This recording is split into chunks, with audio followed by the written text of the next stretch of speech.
se antoja, sobre todo a los niños, ir a la alberca, ¿no?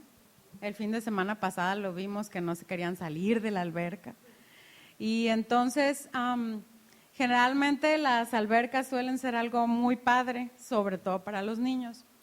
Pero una ocasión, hace ya algunos abriles, cuando mi hijo estaba en el equipo de natación, pues ahí estaba, ¿no? Entrenando.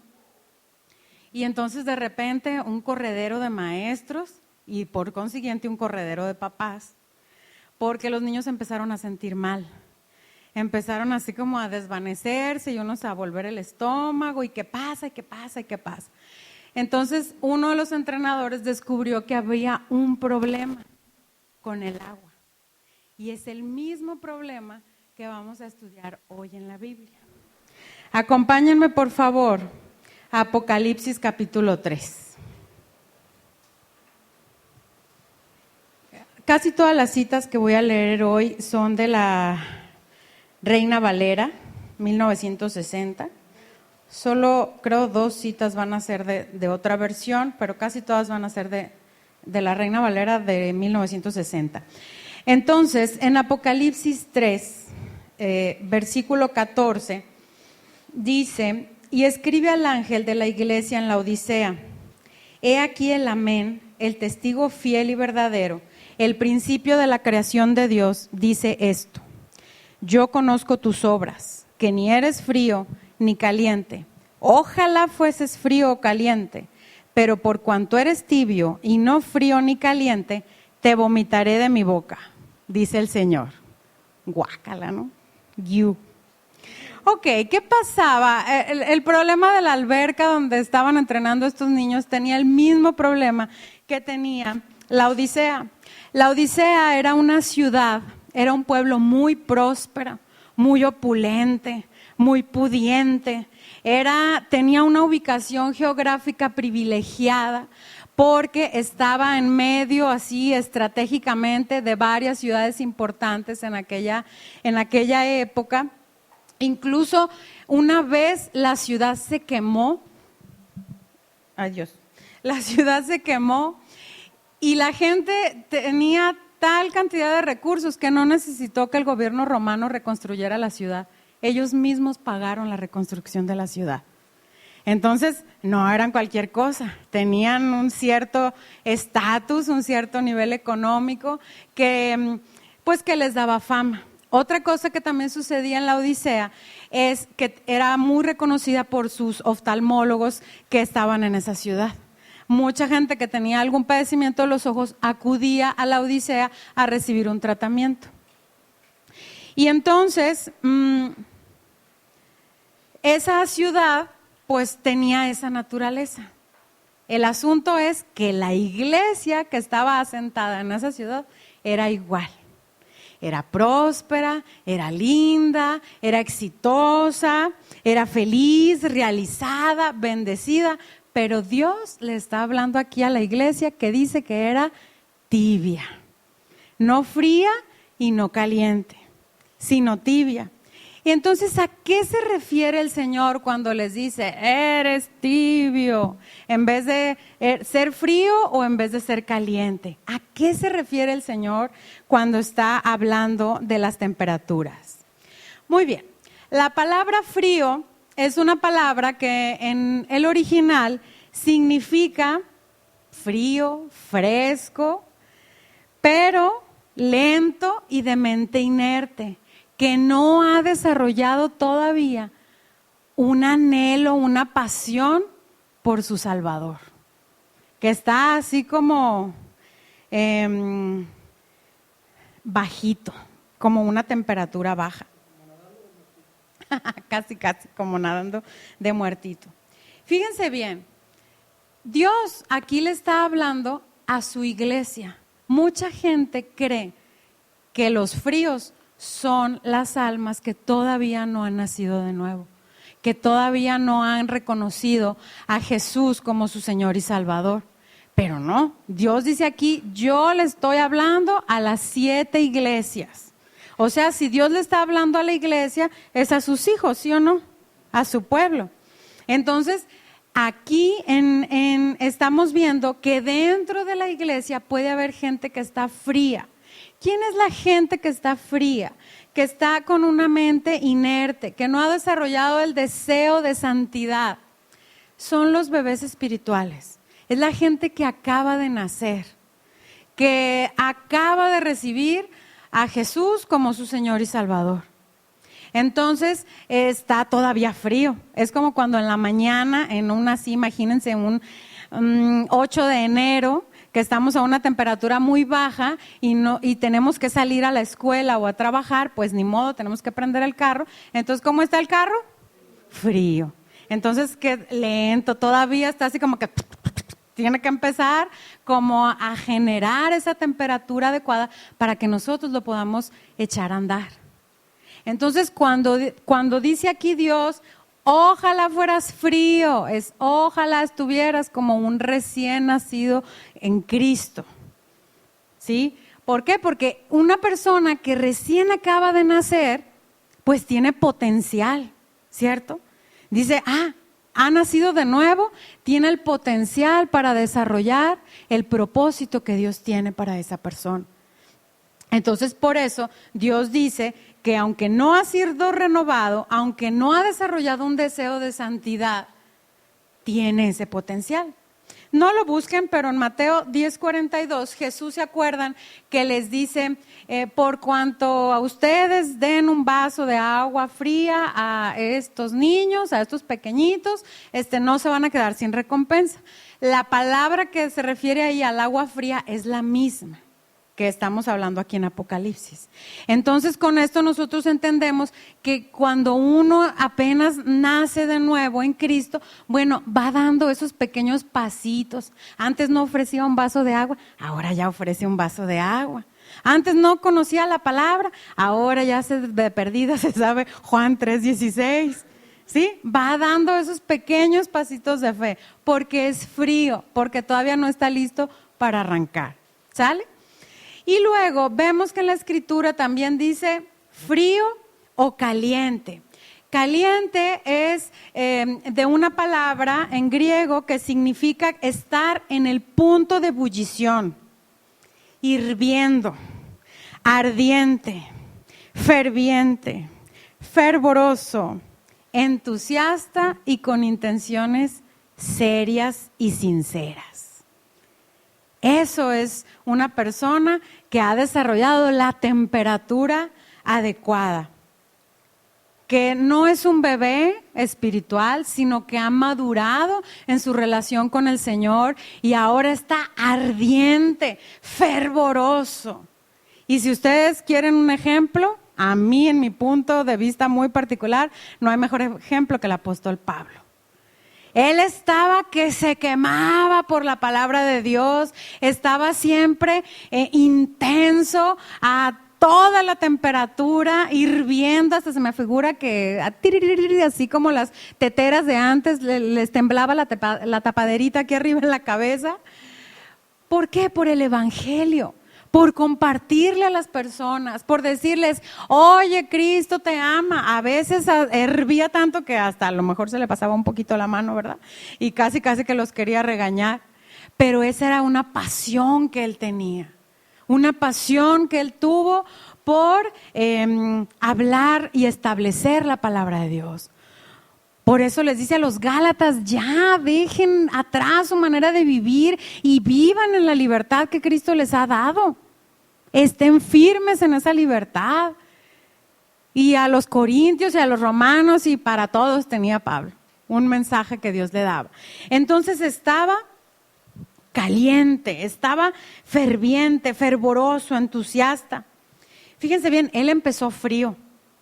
Cuando iba en el camino a Damasco, y que Dios lo tocó y quedó ciego por ese toque de Dios, él estaba frío. De la manita lo tuvieron que llevar a que oraran por él y a que recibiera la vista de nuevo. Y entonces él empezó un proceso de empezar a subir su temperatura, hasta que pasados unos años, más o menos unos 14, llegó al punto de ebullición y entonces cambió la historia de la iglesia del primer siglo. y escribió la gran mayoría de lo que hoy conocemos como el Nuevo Testamento. Entonces Pablo es un ejemplo de alguien que está en el punto de ebullición. El problema está en estar tibio. Y entonces a lo mejor, tal vez ustedes pensarán, bueno, pero para llegar de frío a caliente tengo que pasar por tibio, ¿no? Voy a ir subiendo la temperatura. El problema con ser tibio no es en pasar de los 0 grados a los 15, a los 20, a los 30, a los 40 y llegar a los 100, que en el caso del agua es el punto de ebullición. El problema de la tibieza que Dios está tratando con la iglesia de la Odisea es permanecer en una temperatura tibia. O sea, si yo voy de frío a caliente y paso por lo tibio, le digo, hola al tibio, adiós tibio, y llego a caliente. El problema está cuando digo, qué a gusto aquí en lo tibiecito.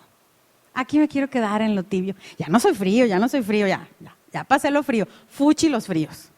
Pero tampoco llego nunca al punto de ebullición. ¿Qué significa tibio? Tibio viene de una palabra griega, glio, un poquito difícil de pronunciar, que significa literalmente tibio, sin interés o entusiasmo, apático, fluctuante o en estado de hibernación. Entonces, así era la iglesia de la Odisea. ¿Eran salvos? Sí, sí eran salvos. ¿Habían nacido de nuevo? Sí, también habían nacido de nuevo. ¿Eran hijos de Dios? Sí, también eran hijos de Dios. Pero sin obras, con una fe muerta, sin compromiso y fluctuantes. En un momento estaban cantando alabanzas y en otro lado estaban, te deseo todas las buenas vibras y la buena suerte en este proyecto. O sea, no estaban firmes. Daban su diezmo y sus ofrendas, pero en su corazón tenían envidia del de al lado a lo mejor. De mira, ya tiene otras cosas. A lo mejor sí leían las escrituras, pero eran completamente insensibles a las almas perdidas sin Dios, que no tienen a Cristo. A lo mejor eran constantes en asistir a los estudios, pero a lo mejor en el resto de la semana estaban llenos de estrés y de angustia. Un día tenían mucha fe y al otro día dudaban si Dios existiría. Fíjense bien, tenían el suficiente evangelio para ser salvos, pero no el suficiente evangelio para tener un compromiso con el Eterno. Conservaban el suficiente evangelio para calmar y apaciguar sus conciencias, pero sin pasión por su Señor y Salvador. Atesoraban el mínimo evangelio, la cantidad mínima necesaria para reconocer que Cristo es el Señor y el Salvador, pero no para darse cuenta de la condición de su corazón, como estaban ellos. Entonces, el problema con la tibieza es que se convierta en ese estado permanente en que nosotros como hijos de Dios vivimos nuestras vidas en este mundo. Porque este mundo es pasajero. Dice la Biblia que somos como peregrinos en este mundo. Pero mientras estemos en este mundo, en este peregrinar, tenemos que tener una cierta función. Y ser tibio, déjenme decirles que no es una de ellas. Si volvemos un poquito a los versos que estamos leyendo, el verso 16 dice que Dios va a vomitar a las personas que sean tibias. Y yo no creo, la verdad, sinceramente, que ninguno de nosotros queramos enfrentarnos al vómito de Dios. Si el de una persona no es la cosa más linda del universo, yo no me puedo imaginar cuán poderoso puede ser el vómito de Dios. Ni siquiera quiero tener una imagen mental de ello. Y entonces la Biblia habla muchas veces de algunos que fueron vomitados de la tierra por sus abominaciones. Fíjense bien, algo curioso también en la iglesia de la Odisea es que estaba rodeada de fuentes de agua termal. Y entonces vemos que tenían ellos muchos doctores y muy enfocados a la salud, pero las aguas que ellos tenían no servían para nada. Eran fuentes inútiles. ¿Por qué? Porque eran fuentes de agua tibia. Y los doctores en aquel tiempo utilizaban el agua tibia para provocar el vómito. una fuente, un manantial de agua fría, pues en primer lugar refresca, sobre todo en un día de mucho sol, de mucho calor. Pero también el agua fría tiene algunos beneficios. Muchos deportistas después de un entrenamiento arduo o de un juego, de algún partido, alguna competencia, se sumergen en agua con hielo. ¿Por qué? Porque tiene beneficios para la salud. También el agua muy caliente también tiene beneficios para la salud, en forma terapéutica, relaja los músculos, abre las vías respiratorias, etcétera, etcétera. El problema está con el agua tibia, que era lo que le pasaba a la alberca de estos chicos que se empezaron a sentir mal. No estaba fresca ni tampoco estaba caliente, estaba en la temperatura terrible, tibia, de bajarles la presión a todos y provocarles náuseas. ¿Qué más pasa con el agua tibia? Bueno, no con el agua tibia, con la temperatura tibia. ¿A alguno de ustedes se les ha descompuesto su refrigerador? ¿Qué pasa con la comida? Se echa a perder, porque no está fría como debe estar para detener el desarrollo de los bichos, de las bacterias y de más cosas que nos enferman la barriga. Pero luego saben que si subimos esos alimentos o esa agua a una temperatura muy alta, matamos los bichos, ¿sí o no? Cuando la gente toma agua de un pozo, de un río, ¿qué te dicen? Hiérvela para que no te haga daño. ¿Por qué? Porque la alta temperatura mata a los bichos. Pero si uno deja la comida o el agua a temperatura tibia, pues en un ratito se llena de bichos y nos enfermamos de la panza y nos hace daño. Entonces, por todos lados estamos rodeados de ejemplos en los cuales dices, ok, muy frío o muy caliente. Muy frío tal vez ya no, porque creo que ninguno de los que estamos aquí acaba de nacer de nuevo, no estoy segura, pero espero. Y muy caliente es lo idóneo que Dios quiere para nosotros. Entonces no hay que estar tibios, porque la tibieza, ya vimos todo lo malo de estar tibio. Entonces si nosotros en este momento del mensaje decimos, caray, creo que estoy viviendo una vida tibia, o creo que hay un área de mi vida que está tibia, que está hibernando, que está latente, que está apática, todo lo demás bien, pero ahí hay algo que está tibio. O tal vez dices, híjola, no, estoy en el hoyo, estoy más tibio, guácala, iba a decir algo, pero no. Ok, ¿alguien ha bebido una coca tibia? ¡Ay, guácala, verdad! ¿Alguien ha dejado su botella de agua en el carro?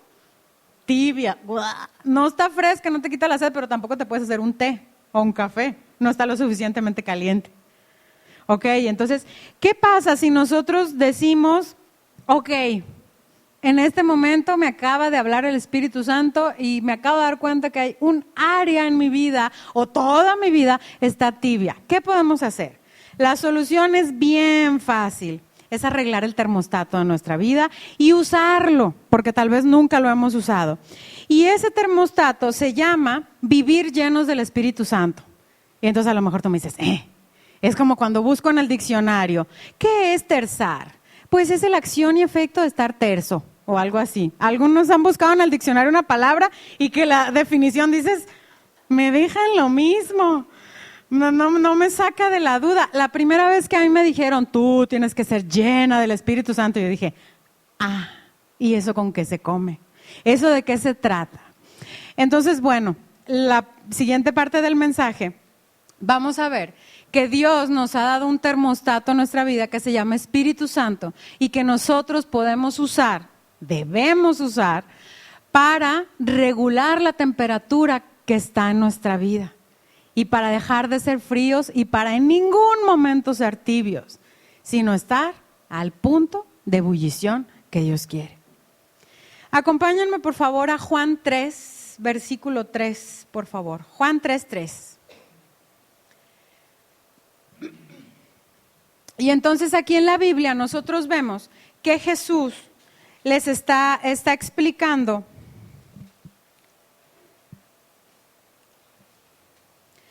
en Juan 3:3, Jesús está explicando que lo primero que uno hace cuando se acerca a Él, y la primera obra que el Espíritu Santo, nuestro termostato gratuito que Dios nos da, es el nuevo nacimiento. Y le respondió Jesús a Nicodemo y le dijo: de cierto te digo, que el que no naciere de nuevo no puede ver el reino de Dios. Nicodemo le dijo: ¿cómo puede un hombre nacer siendo viejo? ¿Puede acaso entrar por segunda vez en el vientre de su madre y nacer? Respondió Jesús: de cierto te digo, que el que no naciere de agua y del Espíritu no puede entrar en el reino de Dios. Lo que es nacido de la carne, carne es, y lo que es nacido del Espíritu, Espíritu es. No te maravilles de que te dije: os es necesario nacer de nuevo. Cuando nosotros hacemos una oración de salvación para recibir a Cristo, nosotros nacemos de nuevo espiritualmente. Tenemos una cierta edad física, pero nacemos de nuevo espiritualmente. El Espíritu Santo es quien nos guía a recibir a Cristo. Dice la Biblia que nadie puede llamar a Cristo el Señor si no es dado por el Espíritu. Entonces, lo primero que el Espíritu hace es que nuestro espíritu que está en nosotros, lo que nosotros somos, pase de la muerte a la vida y entonces nos convertimos en nuevos hijos de Dios. Vamos ahora, por favor, a 1 Corintios 12, versículo 13. 1 Corintios 12, versículo 13. Y entonces, la primera cosa que el Espíritu Santo hace es que nos permite nacer de nuevo. La segunda cosa que el Espíritu Santo hace es que nos bautiza en el cuerpo de Cristo. 1 Corintios 12, 13, porque por un solo espíritu fuimos todos bautizados en un cuerpo, sean judíos o griegos, sean esclavos o libres, y a todos se nos dio a beber de un mismo espíritu. Entonces fuimos bautizados en el cuerpo de Dios. Cuando nosotros recibimos a Cristo, nacemos de nuevo, recibimos el bautismo del Espíritu Santo, y entonces pasamos a formar parte del cuerpo de Cristo. ¿Ok? Esa es la segunda cosa, bautismo en el Espíritu Santo. Número 3, Romanos 8, 9, por favor. Es la versión Palabra de Dios para Todos, la que voy a leer. Romanos 8, verso 9.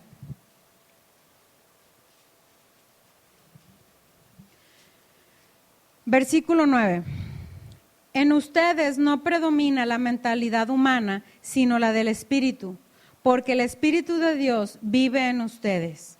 El que no tiene el Espíritu de Cristo no pertenece a Cristo.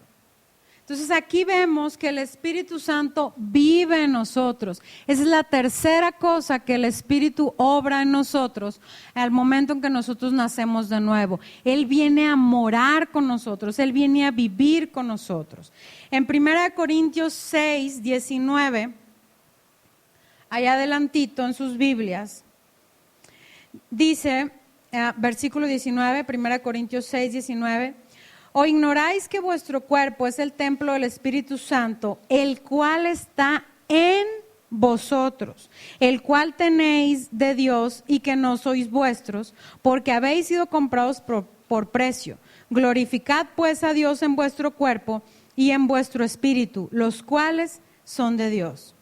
Ok, cuando nosotros recibimos a Cristo, hacemos una oración de salvación, nacemos de nuevo espiritualmente, somos bautizados en el cuerpo de Cristo. Y número 3, el Espíritu Santo viene a morar con nosotros. Lo que me gusta a mí, lo que más me gusta, es que el Espíritu Santo nunca se va. El Espíritu Santo nunca nos deja. El Espíritu Santo nunca nos abandona. El Espíritu Santo hace de nosotros, de cada uno de nosotros, una habitación permanente, perpetua, para siempre. Entonces nuestro cuerpo se convierte en esa morada del Espíritu Santo, el cual está guiado por una cabeza, y la cabeza es Cristo. Ok, entonces ese cuerpo tiene que caminar bajo la sujeción de Cristo. Si nosotros le cedemos los controles al dueño de nuestra vida, porque dice aquí, no sois vuestros, fueron comprados por precio, nuestra vida va a empezar a ser de bendición. Si yo le cedo los controles al que ahora es mi dueño, mi vida va a empezar a ser de bendición para mí misma y para los demás. ¿Qué más hace el Espíritu Santo cuando viene a nosotros, cuando nacemos de nuevo? Nos sella, pone un sello en nosotros. Y vamos a leer Efesios 1:13.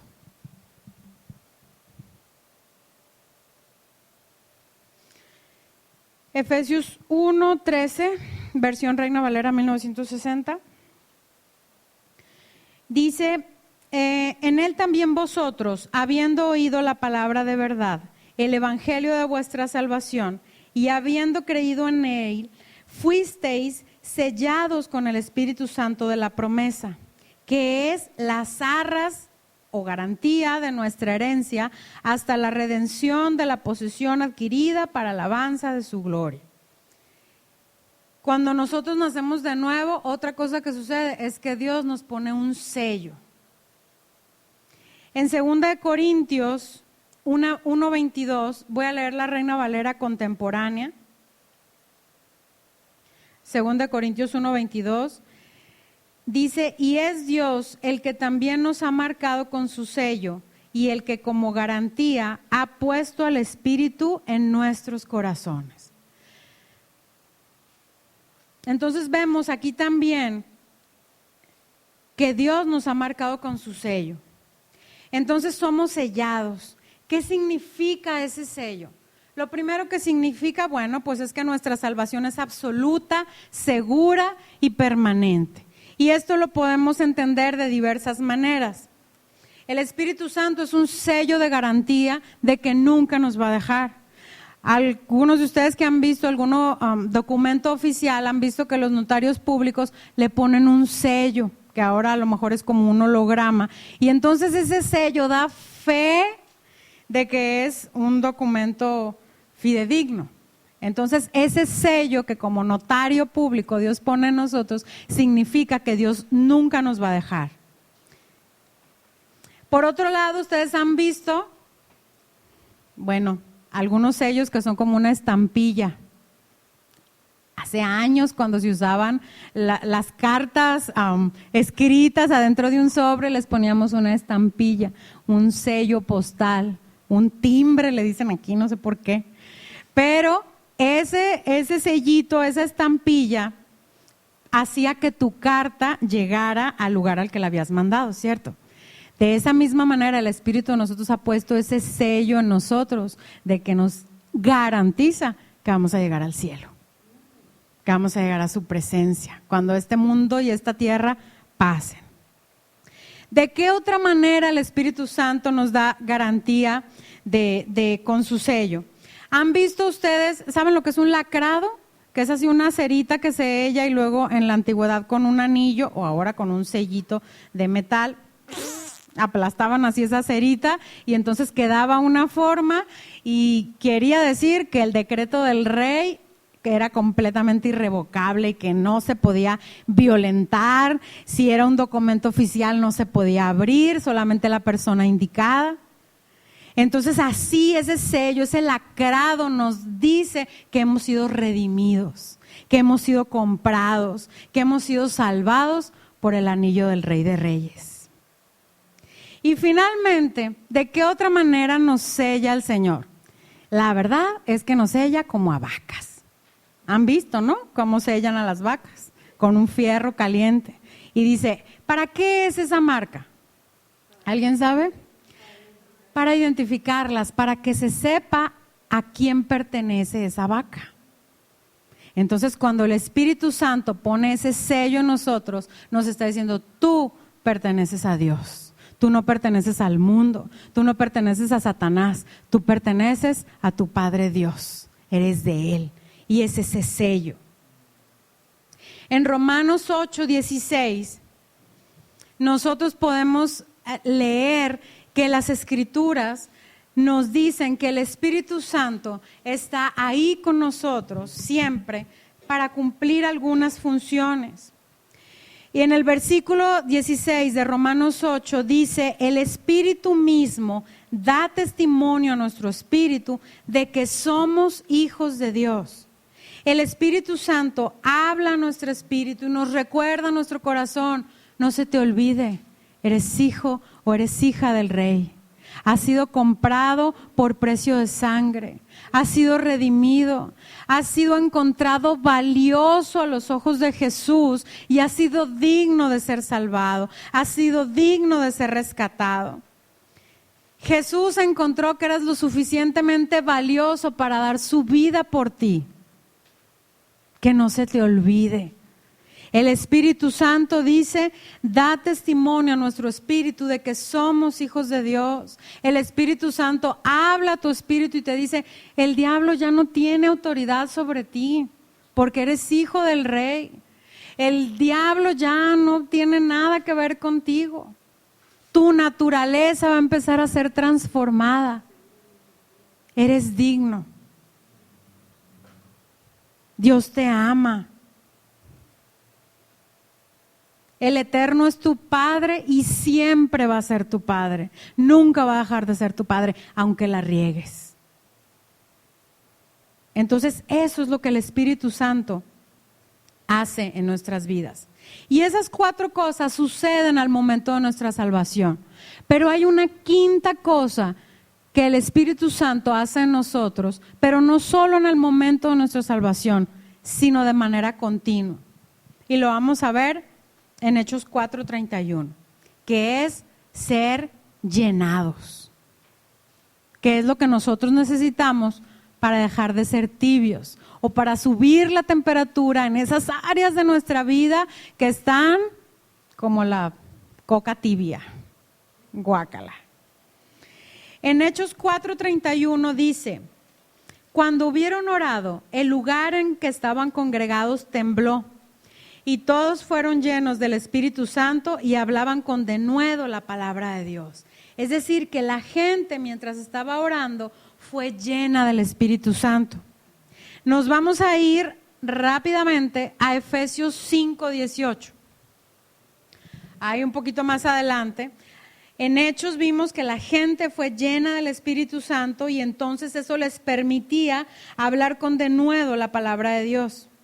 En Efesios 5:18 dice, no os embraguéis con vino, en lo cual hay disolución, antes bien sed llenos del Espíritu.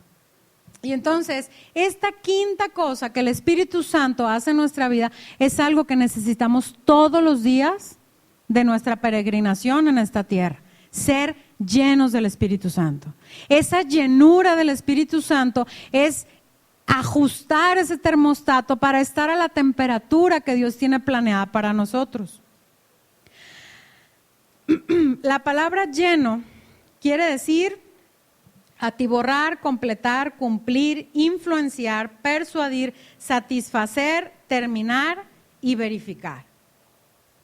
Uno de los significados que tiene la Biblia en el original es recibir influencia y estar bajo el control. Entonces, fíjense bien, ser lleno significa recibir la influencia del Espíritu Santo y vivir bajo su control. Eso es ser llenos del Espíritu Santo. ¿Quién quiere ser lleno? Bueno, no es que te voy a echar agua, no es que te voy a retacar cucharadas de sopa para que quedes bien lleno de tu pancita. No, significa ser lleno, vivir bajo su influencia y bajo su control. Eso es ser lleno del Espíritu Santo. Ya espero que en este momento ya no nos suene como terzar, es de terzo y terzo de terzar y la Real Academia nos deja en la luna igual. Entonces nosotros estarán de acuerdo que todos los días necesitamos la influencia del Espíritu Santo. Todos los días necesitamos estar bajo su control. Necesitamos nosotros rendir nuestra voluntad a la voluntad de Dios, a la voluntad del Creador, a la voluntad del que es el Señor de nuestras vidas. Por eso el apóstol Pablo dice, no estén bajo el control del vino, estén bajo el control del Espíritu Santo. No estén bajo la influencia del vino, estén bajo la influencia del Espíritu Santo. Él usa ese ejemplo porque nos queda muy claro. ¿Qué sucede cuando estamos bajo el control o la influencia del alcohol? A gran diferencia de lo que sucede cuando estamos bajo la influencia del Espíritu Santo. Por eso él pone ese ejemplo, porque nos queda más claro. Y entonces, ya entendí que es ser lleno. Ya entendí que el Espíritu Santo es para regular mi temperatura y dejar de ser tibio, dejar las tibiezas de mi corazón. Pero, ¿qué significa ser llenos? Muy bien, ser llenos, número 1, es una frase, vamos a tener una pequeña clase de gramática. Ser llenos está en imperativo, eso quiere decir que es una orden, que es una instrucción. Dios nos ordena que seamos llenos, nos dice sean llenos. Y lo más padre es que Dios siempre nos va a ordenar algo que sí podemos hacer. La Biblia no dice, y ahora levántate y tírate del techo y vuela. ¿Verdad que la Biblia no dice eso? Porque sabe que no lo podemos hacer. Sabe que no tenemos el cuerpo, la anatomía, etcétera, para volar. Entonces, por eso no hay ningún versículo en la Biblia que diga, lánzate del precipicio y vuela y sé libre, ¿no? Pero sí nos dice ser llenos, porque sabe que nosotros podemos conseguir esa llenura. Dios nunca te va a pedir algo que no puedas hacer. Entonces, tienes la capacidad. La otra cosa que de ser llenos es que es una voz pasiva. No dice, llénate tú a ti mismo. Esa sería una voz activa. Dice, sed llenos. ¿Eso qué quiere decir? Que otra persona es la que nos va a llenar, no nosotros mismos. No lo voy a lograr en mis fuerzas, con mis buenas acciones. Y me voy a levantar a las 5 de la mañana y voy a leer media Biblia. Y entonces después voy a hacer 5 abdominales y luego voy a comer un desayuno bien nutritivo y entonces voy a ser lleno. Yo no lo puedo hacer. Alguien me tiene que llenar. ¿Sí? Entonces es una voz pasiva. ¿Cómo me puedo dejar llenar? Ahí está la clave, en rendirme, decir, sí, Señor, quiero obedecer y quiero ser lleno, lléname. Tú, Espíritu Santo, tú, Señor, tú lléname a mí. Porque nosotros, miren, ni con dinero, ni con obras, ni con nada podemos autollenarnos. Él nos llena únicamente cuando nos sometemos a Él, cuando nos decimos, aquí estoy, Señor, lléname. Ser llenos está en tiempo presente, es decir, tenemos la oportunidad, tenemos la manera, tenemos la opción de llenarnos hoy y luego cuando mañana sea nuestro hoy, pues nos podemos volver a llenar. Entonces no dice, y te llenarás algún día, o cuando eras pequeño te podías llenar, pero ahora que ya no eres pequeño ya no te puedes llenar. No, está en tiempo presente, para que cada instante de nuestra vida nosotros podamos ser llenos. Y la otra cosa es que ser llenos está en plural. Eso significa que cada uno de nosotros tiene esa opción de ser llenos. Todos, sed llenos. No dice sed llenos los guapos, sed llenos los bonitos, sed llenos los lindos, sed llenos los altos o sed llenos los chaparros. No, dice sed llenos en general. Entonces, sea como sea, si eres guapo o no tan guapo, si eres muy alto, si eres muy bajito, no importa. Tienes la opción de ser lleno por el Espíritu Santo. Y entonces, fíjense bien, ser llenos del Espíritu Santo es como inhalar y exhalar. Todos aquí respiramos, ¿verdad? Sí, saben cómo, aprendieron de bebés a respirar. Inhalan y exhalan. Todos lo sabemos hacer muy bien. Se siente terrible cuando uno no puede respirar. No sé si a alguien le ha pasado, pero es muy feo. Entonces nosotros, ser llenos del Espíritu Santo es como respirar. Nosotros nos llenamos del aire limpio y fresco de Dios y luego ese aire, ¿qué hace? Saca todas las toxinas de nuestro cuerpo y sacamos toda la mugre. Y entonces otra vez volvemos a llenar desde lo limpio y el aire, el oxígeno limpia nuestra sangre y exhalamos puro cochinero y dióxido de carbono y etcétera, etcétera, etcétera. Entonces en nuestra vida espiritual así es. Por eso ser llenos del Espíritu Santo es una cosa de todos los días. ¿Por qué necesitamos ser llenos del Espíritu Santo todos los días? porque hay algo en nosotros que se llama pecar. Todos los días pecamos, todos los días. Cuando nos levantamos y en el mediodía y en la noche pecamos. Es algo que creo que hasta que dejemos de peregrinar nos vamos a dejar de topar con el pecado. Entonces, por eso nosotros, el ser llenos del Espíritu Santo debe ser como respirar. Señor, la regué, Señor, pequé, Señor, me enojé, Señor, le dije una grosería, Señor, tuve envidia, Señor, la mano se me estiró de más y tomé algo que no debía de haber tomado. Y entonces dice Dios, ok, exhala todo eso y llénate otra vez del Espíritu Santo. Cuando yo voy a la presencia de Dios y le digo, Señor, aquí estoy, confieso mi pecado, Él me dice, está bien, te perdono y me llena. Cuando yo agarro mi Biblia en la mañana, mediodía, en la noche, en la madrugada, a la hora que tú tomes tu Biblia y la lees y te deleitas y dices, mira, aquí dice esto y otro y mira qué pasa. Entonces Él me llena. Cuando nosotros estamos en el día y vamos manejando, estamos escuchando una canción, estamos haciendo lo que sea y le estamos dando vueltas a un texto de la Biblia, estamos meditando, el Espíritu Santo nos llena. Cuando yo paso un momento a solas con Dios y le digo, híjole Dios, verás, te quiero platicar cómo estuvo mi día y te quiero contar que en la escuela o en el trabajo pasó esto y esto, y entonces, ¿tú qué opinas de esto? El Espíritu Santo llega y me llena otra vez. El objetivo es estar en la presencia de Dios, es acudir a la presencia de Dios, es llegar con papi y decirle, aquí estoy, Señor, para ponerme a cuentas, para leer la Biblia, para adorarlo, para cantarle una canción así a todo pulmón. No le hace que estés desafinado, estás solo en tu closet, no importa. Cuando yo medito, cuando yo hablo con Él, cuando yo voy a su presencia, vimos en Hechos que estaban ahí todos juntos y fueron llenos del Espíritu Santo y entonces hablaron con denuedo las buenas nuevas. Entonces yo cuando voy a su presencia, yo cuando acudo a Él, es entonces cuando el Espíritu Santo me llena. El Espíritu Santo es ese termostato que nos va a llevar al punto de ebullición que nosotros necesitamos para vivir en esa alta temperatura que Dios tiene para nosotros. Usémoslo. Usemos el Espíritu Santo, no lo tengamos ahí guardado en el closet. Creo que todos, a ver, díganme si estoy equivocada, tenemos en el closet una ropa, suéter, pantalón, blusa que nunca nos ponemos. La compramos y ahí está y dices, hoy no, y te pones otra cosa. Y hay ropa que no te quitas y no te quitas porque te gusta cómo te ves, estás a gusto, y hay una camisa, un pantalón, una blusa, un lo que sea, que se hace viejo, pasa de moda y te la pusiste una vez o dos, ¿ok? Que el Espíritu Santo no sea esa prenda de vestir que está abandonada en nuestro closet. Que sea la prenda que nos ponemos todos los días, así que le sacamos súper jugo.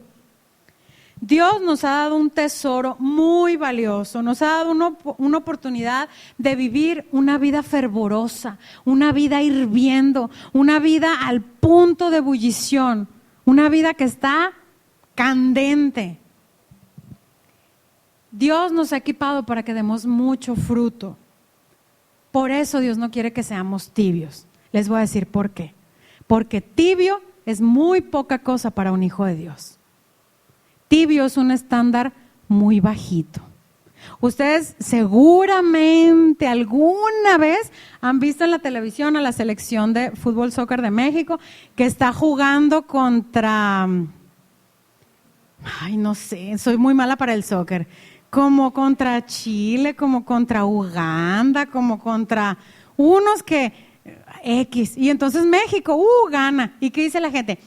Pues era bien fácil, ¿cómo no iban a ganar? Yo hubiera metido a tal jugador, porque pues hasta con los ojos cerrados le pueden ganar a ese equipo. Qué poquita cosa para México. Y luego nos toca jugar contra Holanda y ahí se andan mordiendo las uñas todos, porque les tocó jugar contra Holanda.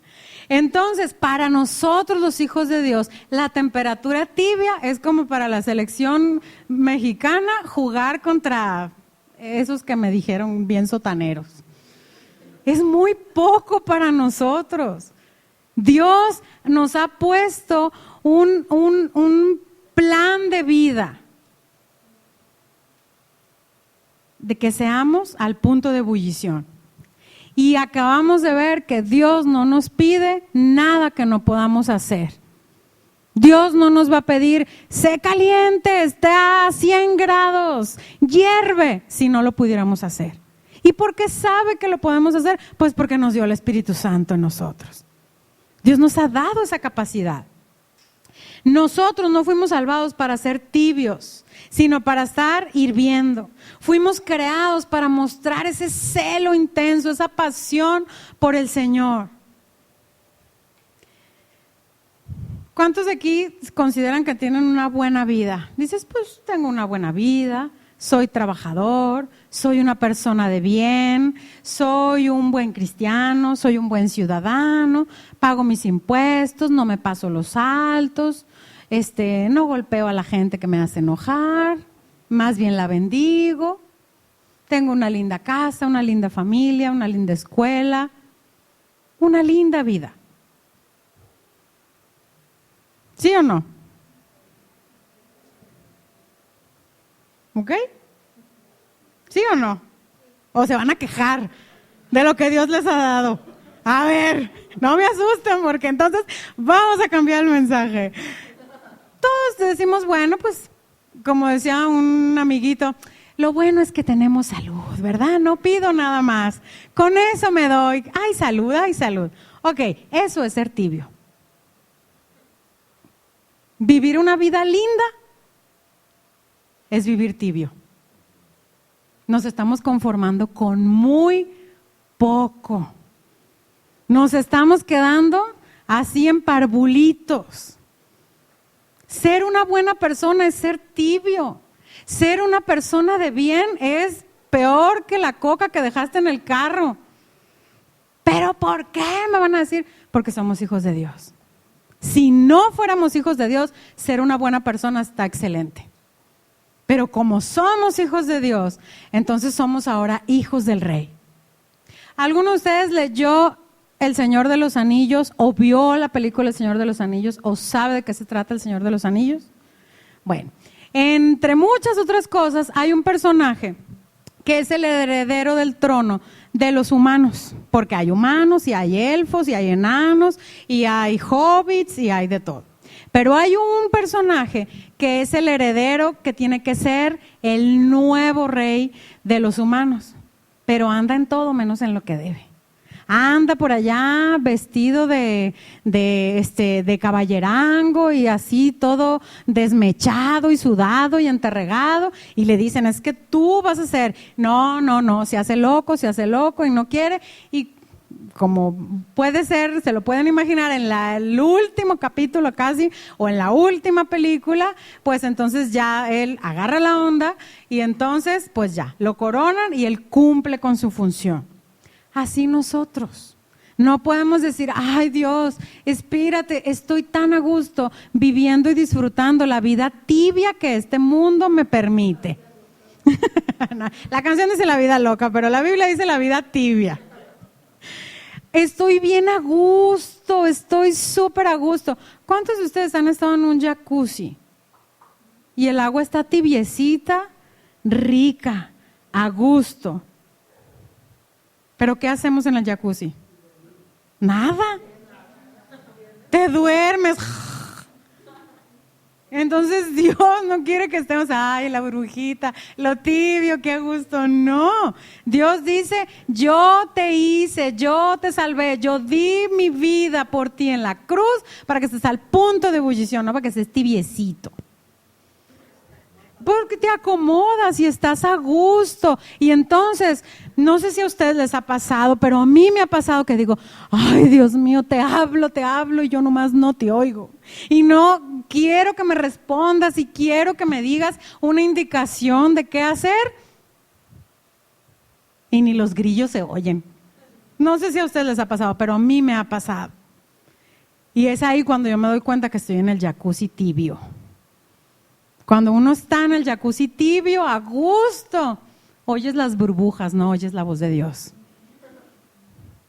Entonces Dios quiere que saques el hijo del rey que hay en ti. Dios quiere que vivas en la temperatura correcta. Dios quiere que te portes como hijo del Rey de Reyes, como hijo del amo y Señor del universo. Ser tibio no es suficiente para nosotros, los hijos de Dios. Estamos creados, estamos llamados a mucho más. Y con esto no quiero decir que a lo mejor ahorita vamos a salir corriendo a gritar como desaforados por las calles. No, no necesariamente. A lo mejor sí, a lo mejor no. Necesitas parar la oreja espiritual y decirle, Dios, ¿cómo quieres que viva? Quiero vivir bajo tu influencia, quiero vivir bajo tu control y vivir la vida que tú quieres que yo viva, no la vida que yo quiero vivir. No quiero ser buena gente, no quiero que la gente me diga, ay, eres re buena gente. No, Dios, quiero que tú me digas cómo debo vivir. Quiero tener tu aprobación, no la aprobación de la gente. No quiero ser una persona de bien, quiero ser un hijo tuyo con pasión y denuedo por ti. No quiero ser un buen ciudadano. Quiero ser ese hijo amado que se para en la brecha y te obedece y haces tu voluntad. ¿Sale? Vamos a orar. Cierra tus ojos. Cierra tus ojos y vamos a orar.